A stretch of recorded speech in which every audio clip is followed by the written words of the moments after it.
بسم اللہ الرحمن الرحیم نحمدہ ونصلی علی رسولہ الکریم وعلی آلہ واصحابہ اجمعین۔ میرے محترم بھائیوں، دوستوں، بزرگوں اور ڈیلی تعلیم چینل کو دیکھنے والے معزز سامعین اکرام، السلام علیکم ورحمۃ اللہ وبرکاتہ۔ تمام تعریفیں اس اللہ سبحانہ و تعالیٰ کی ہیں جو تمام جہانوں کا رب ہے، اور لاکھوں کروڑوں درود و سلام ہوں حضور پاک صلی اللہ علیہ وسلم پر، ان کے آل پر، ان کے صحابہ پر۔ محترم بھائیوں، دوستوں، بزرگوں، نبی اکرم صلی اللہ علیہ وسلم کا ارشاد ہے کہ اللہ کے ذکر سے بڑھ کر کسی آدمی کا کوئی عمل عذاب قبر سے زیادہ نجات دلانے والا نہیں ہے۔ عذاب قبر کتنی سخت چیز ہے، اس سے وہی لوگ واقف ہیں جن کے سامنے وہ احادیث ہیں جو عذاب قبر کے بارے میں وارد ہوئی ہیں۔ حضرت عثمان غنی رضی اللہ تعالیٰ عنہ جب بھی کسی قبر کے پاس سے تشریف لے جاتے تو اس قدر روتے تھے کہ داڑھی مبارک تر ہو جاتی تھی۔ کسی نے پوچھا کہ آپ جنت اور دوزخ کے ذکر سے ایسا نہیں روتے جتنا کہ قبر کے سامنے آ جانے سے روتے ہیں؟ آپ نے ارشاد فرمایا کہ قبر آخرت کی منزلوں میں سے سب سے پہلی منزل ہے۔ جو شخص اس سے نجات پا لے سب منزلیں اس کے لیے آسان ہو جاتی ہیں، اور جو اس سے نجات نہ پائے تو باقی منزلیں بھی اس پر دشوار ہو جاتی ہیں۔ پھر آپ نے حضور پاک صلی اللہ علیہ وسلم کا پاک ارشاد سنایا کہ حضور پاک صلی اللہ علیہ وسلم فرماتے تھے کہ میں نے کوئی منظر قبر سے زیادہ گھبراہٹ والا نہیں دیکھا۔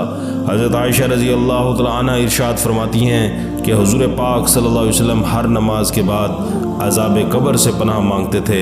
حضرت زید رضی اللہ تعالیٰ عنہ ارشاد فرماتے ہیں کہ حضور پاک صلی اللہ علیہ وسلم نے ارشاد فرمایا، مجھے یہ اندیشہ اگر نہ ہو کہ تم ڈر اور خوف کی وجہ سے مردوں کو دفن کرنا چھوڑ دو گے تو میں اللہ سے اس کی دعا کرتا کہ اللہ جل شانہ تمہیں عذاب قبر سنا دے۔ آدمی اور جنات کے سوا جاندار تمام عذاب قبر کو سنتے ہیں۔ ایک حدیث میں آیا ہے کہ نبی اکرم صلی اللہ علیہ وسلم ایک مرتبہ سفر پر تشریف لے جا رہے تھے کہ حضور پاک صلی اللہ علیہ وسلم کی اونٹنی بدکنے لگی۔ کسی نے پوچھا کہ حضور صلی اللہ علیہ وسلم کی اونٹنی کو کیا ہو گیا؟ حضور پاک صلی اللہ علیہ وسلم نے ارشاد فرمایا کہ ایک آدمی کو عذاب قبر ہو رہا ہے اور اس کی آواز سے بدکنے لگی ہے۔ ایک مرتبہ نبی اکرم صلی اللہ علیہ وسلم مسجد میں تشریف لے گئے تو چند آدمیوں کو دیکھا کہ وہ کھلکھلا کر ہنس رہے ہیں۔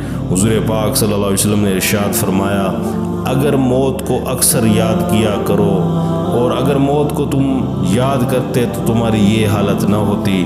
کوئی دن قبر پر ایسا نہیں گزرتا جس میں وہ یہ اعلان نہ کرتی ہو کہ میں غربت کا گھر ہوں، میں مٹی کا گھر ہوں، اور میں کیڑے مکوڑوں کا گھر ہوں، میں جانوروں کا گھر ہوں۔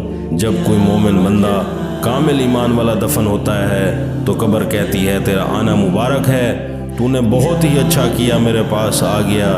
جتنے لوگ میری پشت پر یعنی زمین پر چلتے تھے ان سب میں مجھے تو محبوب تھا، آج تو میرے سپرد ہوا تو میرا حسن سلوک بھی دیکھے گا۔ تو فرمایا کہ اس کے بعد وہ قبر اتنی وسیع ہو جاتی ہے کہ منتہا نظر تک کھل جاتی ہے، اور جنت کا ایک دروازہ اس میں کھل جاتا ہے جس سے وہاں کی ہوائیں، خوشبوئیں وغیرہ پہنچتی رہتی ہیں۔ اور جب کافر یا فاجر دفن کیا جاتا ہے تو قبر کہتی ہے، تیرا آنا منحوس ہے اور نامبارک ہے، کیا ضرورت تھی تیرے آنے کی؟ جتنے آدمی میرے پشت پر یعنی زمین پر چلتے تھے سب سے زیادہ بغض مجھے تجھ سے ہے، آج تو میرے حوالے ہوا ہے تو میرا معاملہ بھی دیکھے گا۔ اس کے بعد اس کو اس قدر زور سے قبر بھینچتی ہے کہ پسلیاں ایک دوسرے میں گھس جاتی ہیں، جس طرح ہاتھ میں ہاتھ ڈالنے سے انگلیاں ایک دوسرے میں گھس جاتی ہیں۔ اس کے بعد 99 اژدہے اس پر مسلط ہو جاتے ہیں جو اس کو نوچتے رہتے ہیں، اور قیامت تک یہی ہوتا رہے گا۔ حضور پاک صلی اللہ علیہ وسلم فرماتے ہیں کہ اگر ایک اژدہا بھی ان میں سے زمین پر پھونکار مار دے تو قیامت تک زمین پر گھاس نہ اگے۔ اس کے بعد حضور پاک صلی اللہ علیہ وسلم نے ارشاد فرمایا کہ قبر یا جنت کا ایک باغ ہے یا جہنم کا ایک گڑھا ہے۔ ایک حدیث میں آیا ہے کہ نبی اکرم صلی اللہ علیہ وسلم کا 2 قبروں پر گزر ہوا، ارشاد فرمایا کہ ان دونوں کو عذاب ہو رہا ہے، ایک کو چغل خوری کے جرم میں، دوسرے کو پیشاب کی احتیاط نہ کرنے کی وجہ سے کہ اس نے اپنے بدن کو پیشاب کے چھینٹوں سے بچایا نہیں۔ ہمارے کتنے مہذب لوگ جو استنجے کو عیب سمجھتے ہیں اس کا مذاق اڑاتے ہیں۔ علماء نے پیشاب سے نہ بچنا کبیرہ گناہ بتایا ہے۔ ابن حجر مکی رحمۃ اللہ نے لکھا ہے کہ صحیح روایات میں آیا ہے کہ اکثر عذاب قبر پیشاب کی وجہ سے ہوتا ہے۔ ایک حدیث میں آیا ہے کہ قبر میں سب سے پہلے مطالبہ پیشاب کا ہوتا ہے۔ بالجملہ عذاب قبر نہایت سخت چیز ہے، اور جیسا کہ اس کے ہونے میں بعض گناہوں کو خاص دخل ہے، اسی طرح اس سے بچنے میں بھی خاص عبادت کو خصوصی شرافت حاصل ہے۔ چنانچہ متعدد احادیث میں وارد ہے کہ سورۃ تبارک الذی ہر رات پڑھتے رہنا چاہیے کہ یہ قبر کے عذاب سے بچانے کا سبب ہے اور عذاب جہنم سے بھی حفاظت کا سبب ہے، اور اللہ کے ذکر کے بارے میں تو حدیث بالا ہے ہی۔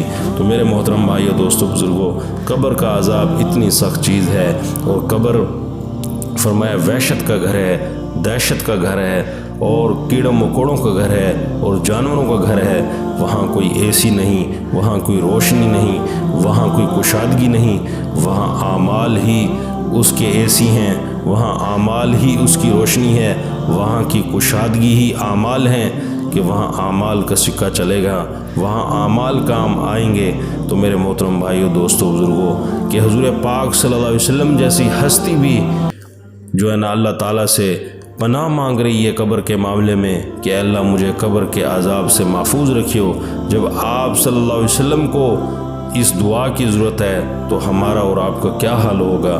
تو میرے محترم بھائیو دوستو، ہمیں بھی اللہ تعالیٰ سے ہر نماز کے بعد عذاب قبر سے پناہ مانگنی چاہیے کہ عذاب قبر اتنی وحشت اور دہشت والی چیز ہے کہ آپ صلی اللہ علیہ وسلم بھی اس سے پناہ مانگ رہے ہیں، اور ایسے اعمال کرنے چاہیے جن سے عذاب قبر ٹل جاتا ہے، اور جو ہے نا اللہ تعالیٰ سے دعا کرتے رہنا چاہیے کہ اللہ تعالیٰ ہمیں بھی اور پوری امت مسلمہ کو عذاب قبر سے محفوظ فرمائے۔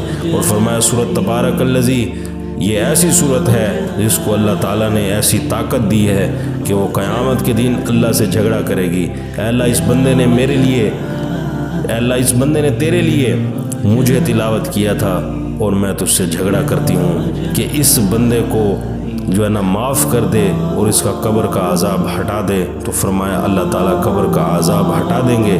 جو شخص اس صورت کو روزانہ رات کو پڑھ کر سوئے گا، اللہ تعالیٰ اس کے ساتھ یہ معاملہ کریں گے۔ اور پیشاب کے چھینٹوں سے بچنا چاہیے کہ اس پیشاب کے چھینٹوں سے اکثر جو ہے نا فرمایا کہ عذاب قبر ہوتا ہے، اور احتیاط کرنی چاہیے۔ اللہ تعالیٰ سے دعا ہے کہ اللہ تعالیٰ ہمیں ان باتوں پر عمل کرنے کی توفیق عطا فرمائے۔